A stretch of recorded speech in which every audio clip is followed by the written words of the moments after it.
तो ये देखिए कड़ी रेडी हो गई है। कैसी लग रही है आपको? तो चल के आप फुल रेसिपी देखिए। आज मैंने कड़ी पकोड़ा कैसे बनाई है, पंजाबी कड़ी है। अगर वीडियो पसंद आए तो लाइक कीजिएगा और चैनल को सब्सक्राइब कीजिएगा। तो चलिए आप चल के रेसिपी देखिए और मैं कड़ी को एंजॉय करती हूँ। रहीम अस्सलाम वालेकुम, कैसे आप सब? दुआ है, उम्मीद है कि आप सब खैरियत से होंगे। अल्लाह ताला आप सबको अपनी ज़बान रखे, खुश खुशम आबाद रखे। आज मैं आपके साथ बहुत ही मज़ेदार सी चटपटी करारी सी कड़ी की रेसिपी शेयर करने जा रही हूँ। पकोड़ा कड़ी है, बहुत ही मज़े की। मैं हर जो खाना होता है वो सीज़न के हिसाब से बनाती हूँ, जो मौसम चल रहा होता है उसी के हिसाब से। और सब्जियां फ्रूट भी मैं मौसम के हिसाब से ही इस्तेमाल करती हूँ। जैसे कि अगर आजकल कोई अगर मुझे कहे कि गोभी खाएं तो मैं बिल्कुल नहीं खा सकूँगी, वो जायका ही नहीं होगा। तो ऐसे ही अगर कड़ी को आप कहेंगे कि सर्दियों में खाएं तो मुझे वो टेस्ट नहीं आएगा, अपनी अपनी पसंद होती है। तो चलिए यहाँ पे मैं प्याज को फ्राई कर रही हूँ। आगे मैंने क्या क्या करना है मेरे साथ रहिए और चल के कड़ी की रेसिपी मेरे साथ देखिए। तो यहाँ पे मेरे पास है दही है, मेरे पास 1 किलो के करीब दही है। ये मैं जग में डालने लगी हूँ। 1 किलो दही चला गया जग में और 1 कप बेसन ये इसमें चला गया। साथ में इसमें मैं डाल रही हूँ सुर्ख मिर्च 1 टीस्पून भर के। साथ में इसमें मैं डालने लगी हूँ हल्दी 1/2 टीस्पून भर के। धनिया पाउडर 1 टीस्पून भर के। साथ में इसमें मैं डालने लगी हूँ पानी तकरीबन 2 कप के करीब और इसको ग्राइंड करने लगी हूँ। यहाँ पे अच्छी तरह इसको ग्राइंड कर लें। तो ये देखें हमारा स्मूथ सा ये मिक्सचर रेडी हो गया है। अभी इसमें बहुत ज़्यादा पानी जाएगा, तकरीबन 2 से 3 लीटर इसमें पानी जाएगा। ठीक है, चलिए अब इसका तड़का रेडी करते हैं। कढ़ाई ले ली, चूल्हा ऑन कर दिया। ऑयल डालूंगी 1 कप के करीब। गरम ऑयल में मैं डालूंगी 1 टीस्पून मेथी दाना, जो अचार में डालते हैं, ये डाल दिया। साथ में मैं इसमें डालूंगी 1/2 टीस्पून के करीब राई दाना, ये भी अचार में डालते हैं, इससे थोड़ी सी खटास आएगी। 1/2 टीस्पून डाल रही हूँ। ठीक है, और साथ में इसमें मैं डालूंगी 1 टीस्पून भर के जीरा, साबुत जीरा है, सफ़ेद जीरा है, ये 1 टीस्पून डाल दिया इसमें मैंने। देखिए मसाले भुनना शुरू हो गए हैं, जीरा भी, राई दाना भी और मेथी दाना भी। तो इसकी खुशबू जैसे आने लगेगी तो 1 अदर छोटा सा मैं प्याज इस पे स्लाइस करके ये डालने लगी हूँ और इसको हल्का सा गोल्डन करूंगी। और देखिए प्याज गोल्डन हो रहे हैं। अब यहाँ पे मैं डालूंगी 1 टेबलस्पून लहसुन है, 1 टेबलस्पून अदरक है और साथ में 2 से 3 हरी मिर्चें हैं, ये साथ में डाल दी। इनको गोल्डन करूंगी इसकी, ताकि खुशबू जो है वो कच्चापन जो है वो ख़त्म हो जाए, इतना इसको फ्राई कर। यहाँ पे देखिए लहसुन और अदरक बहुत अच्छे तरीके से भून चुका है। प्याज का कलर भी बहुत प्यारा सा गोल्डन सा हो गया है। अब इसमें मैं डालूंगी 1 अदद बड़ा वाला टमाटर, पिसा हुआ टमाटर डालूंगी इसमें। 1 अदद ये पिसा हुआ टमाटर इसमें चला गया। बस 1 डालना है, ज़्यादा नहीं डालना। इसको भूनूंगी जब तक कि इसका पानी जो है वो खुश्क नहीं हो जाता। साथ में इसमें मैं डालूंगी कुटी लाल मिर्च 1 टीस्पून।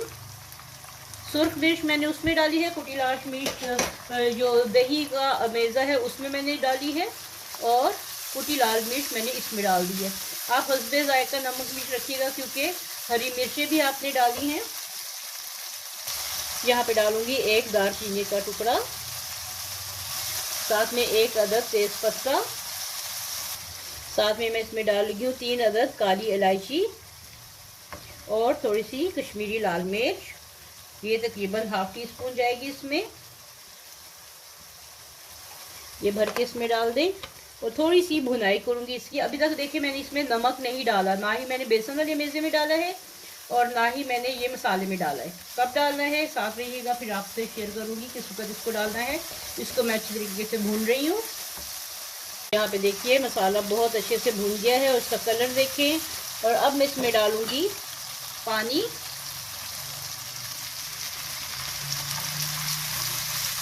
ये इसमें मैंने 1/2 लीटर के करीब पानी डाला है। मिक्स करते हैं इसको बहुत अच्छे से। और साथ में जो मैंने दही और बेसन का अमेज़ा बनाया है ये भी अब इसमें मैं डाल दूंगी। कलर देखिए माशाल्लाह कितना प्यारा आया है इसका। ये देखिए आंच मैंने फुल रखी हुई है चूल्हे की।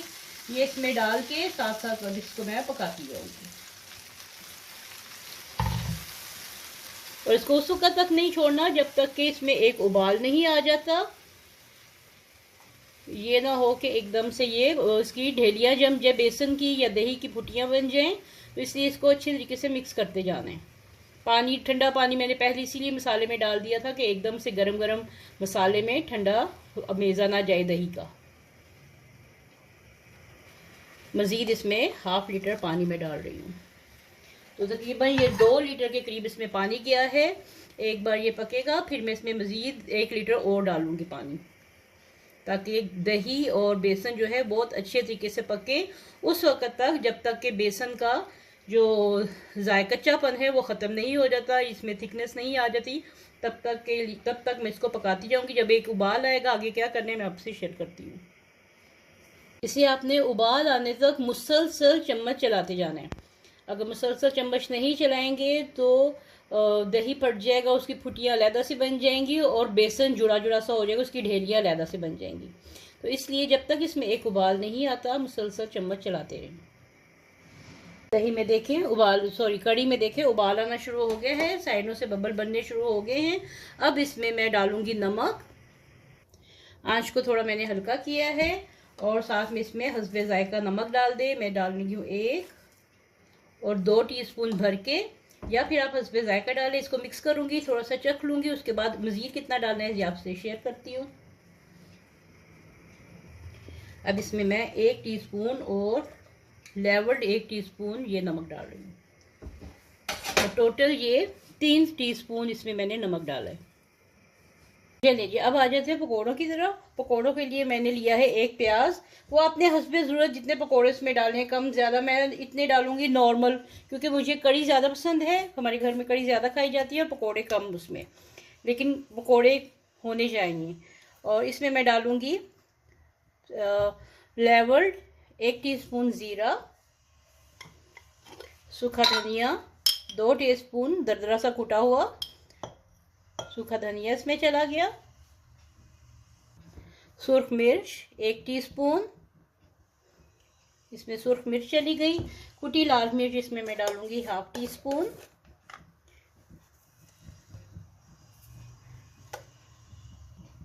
प्याज मैंने 1 लिया है और उसको बरीक चॉप किया है। साथ में हरा धनिया मैंने डाला है तकरीबन 2 से 3 टेबलस्पून, सूखा धनिया डाला है दरदरा कुटा हुआ 2 टीस्पून, कुटी लाल मिर्च हाफ टीस्पून और सुर्ख मिर्च 1 टीस्पून और नमक 1 टीस्पून ये इसमें चलेंगे।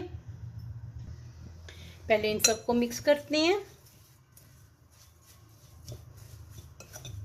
प्याज मेरे पास बड़ा था, मैं इसमें आलू नहीं डालती, आपकी मर्जी है आप आलू डालें, लेकिन मैं इन पकोड़ों में कड़ी के पकोड़ों में आलू नहीं डालती।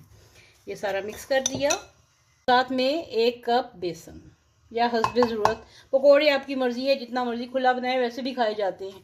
तो चलें इसको पहले मिक्स करूँगी अच्छे तरीके से। पहले मिक्स करना है, पानी नहीं डालना, बाद में पानी डालें, ठीक है। यहाँ पे देखिए मैंने बहुत अच्छे तरीके से बेसन को मिक्स कर लिया है सब्जियों के साथ, प्याज के साथ और जो मसाले उनके साथ। अब मैं थोड़ा थोड़ा पानी डाल के इसको मिक्स करूँगी, क्योंकि सब्ज़ी अपना भी पानी छोड़ती हैं। प्याज बहुत ज़्यादा पानी छोड़ता है, यह ना हो कि बहुत ज़्यादा पतला हो जाए। तो थोड़ा थोड़ा डाल के फिर आपको बताती हूँ कि कितना इसमें पानी डाला है और कितना इसको थिक रखना है। यहाँ पे देखिए मैंने बेसन को बहुत अच्छे तरीके से घोल लिया है। ये बहुत ज़्यादा पतला नहीं है और बहुत ज़्यादा ये थिक भी नहीं है, इतनी कंसिस्टेंसी होनी चाहिए इसकी। और इसको मैंने फेंटा भी बहुत अच्छे तरीके से, ये देखें। और नमक मिर्च इसमें बिल्कुल ठीक है, आप हस्बे जायका डालिए जितना भी आपको तेज़ पसंद है। इसमें हरी मिर्चें भी जाती हैं, मेरे पास नहीं है, मैंने नहीं डाली। जो चीज़ अवेलेबल है उससे खाना बनाने की कोशिश करें। चलिए अब इसके पकौड़े बनाते हैं। यहाँ पे देखिए मैं थोड़ा सा आधी चुटकी के करीब इसमें मैं सोडा डालने लगी हूँ। मीठा सोडा है ये, बेकिंग पाउडर नहीं है, ठीक है। मौसम नॉर्मल है इसलिए बहुत ज़्यादा सोडा डालने की ज़रूरत भी नहीं है बस। और मैं इसको टीस्पून के साथ मैं इसमें डालूँगी, मुझसे टेबल स्पून से नहीं डलता, मुझसे हाथों से ऐसे उठा के नहीं डलता, मैं चम्मच से बनाती हूँ। ऑयल गर्म हो चुका है तो चलिए डालते हैं अब। तो चलिए पकोड़े बनाते हैं मज़ेदार से। मैं छोटे पकोड़े बना रही हूँ, आप चाहें तो बड़े बड़े भी बना सकते हैं। मुझे छोटे पकोड़े पसंद है, मैं बहुत बड़े बड़े नहीं बनाती। यहाँ पे देखें मज़ेदार से पकोड़े बन रहे हैं। ये देखिए मैंने अभी तक इनकी साइड चेंज नहीं की। ये खमीर इतने हैं माशाल्लाह कि खुद ब खुद ही फूल के ऊपर आते जा रही हैं। तो ये इसके अच्छा बेसन घुले होने की निशानी होती है। तो यहाँ पे हम लोग पकोड़े निकालती हूँ मैं। यहाँ पे मैं पकोड़े निकालती हूँ। ये देखें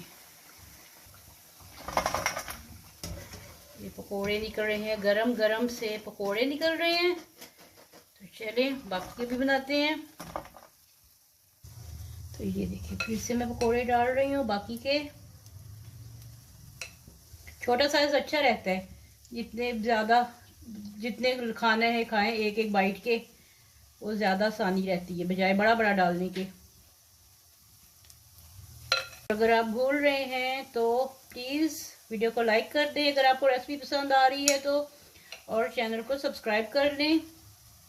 और कैसी लगती है आपको मेरी रेसिपी ज़रूर बताइएगा, कमेंट बॉक्स में ज़रूर बताया करें। खुशी होती है आपसे बात करके, इस तरह हमारा आपस में ताल्लुक़ रहता है। तो ज़रूर बताइएगा कमेंट बॉक्स में कि आपको मेरी रेसिपी कैसी लगी। तो ये जी फाइनल ये पकोड़े भी बन गए। चूल्हा बंद करके ये पकोड़े निकाल लेते हैं। अब यहाँ पे कड़ी को देखते हैं कि कहाँ तक पहुँची है। ये देखिए माशाल्लाह थिक हो चुकी है, माशाल्लाह माशाल्लाह से ये बहुत ज़बरदस्त किस्म की थिक हो चुकी है कड़ी। और ये देखें इतनी होनी चाहिए क्योंकि जब पकोड़े डालेंगे ना तो वो इसका मॉइस्चर चूस लेंगे, तो ये मज़ीद थिक हो जाएगी। तो अब इसमें मैं डाल लगी हूँ पकोड़े। चूल्हे को बंद कर देते हैं। ये सारे पकोड़े इसमें डाल दिए। अब थोड़ी देर के लिए इसको मैं दम पे रख देती हूँ ताकि ये अच्छी तरीके से पकोड़े जो हैं वो कड़ी को चूस लें और पकोड़े सॉफ्ट हो जाए। और इस दौरान इसका तड़का रेडी करते हैं। तो यहाँ पे मैं आपको दिखाऊँ, मैंने चूल्हा ऑन किया है और पकोड़ों वाला ही मैंने ऑयल ले लिया है ताकि इसका टेस्ट जो है वो कड़ी में आए पकोड़ों वाला। और साथ में इसमें मैं डालूंगी, ऑयल गरम है, इसमें मैं डालने लगी हूँ कश्मीरी मिर्च, ये हाफ टी स्पून, इससे कलर बहुत अच्छा आएगा इसका। और साथ में मैं डालने लगी हूँ कसूरी मेथी। आँच को थोड़ा हल्का करते हैं, ये ना हो कि जल जाए। कसूरी मेथी में डालने लगी हूँ तकरीबन 1 टीस्पून के करीब, इससे बहुत अच्छा जायका आता है। तड़के में डाल के फिर आपने डाल दें। तो ये देखें ये गर्म हो चुका है ऑयल। थोड़ा सा तेज करते हैं चूल्हे को ताकि इसका खूबसूरत सा कलर आए। ये कड़ी के ऊपर गरम गरम ये डाल देते हैं तड़का। मैंने सुर्ख मिर्चें गोल वाली नहीं डाली, मैंने इसमें ज़ीरा नहीं डाला क्योंकि वो ऑलरेडी इसके अंदर है, तो इसलिए मैंने वो नहीं डाला। ये देखिए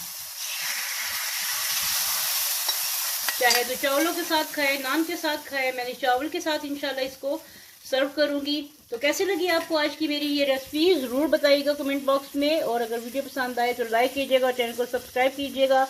मिलते हैं ऐसी नई मज़ेदार सी गर्मा गर्म करारी सी रेसिपी के साथ। तब तक के लिए अपने घर वालों का बहुत ख्याल रखिएगा। अल्लाह हाफिज़।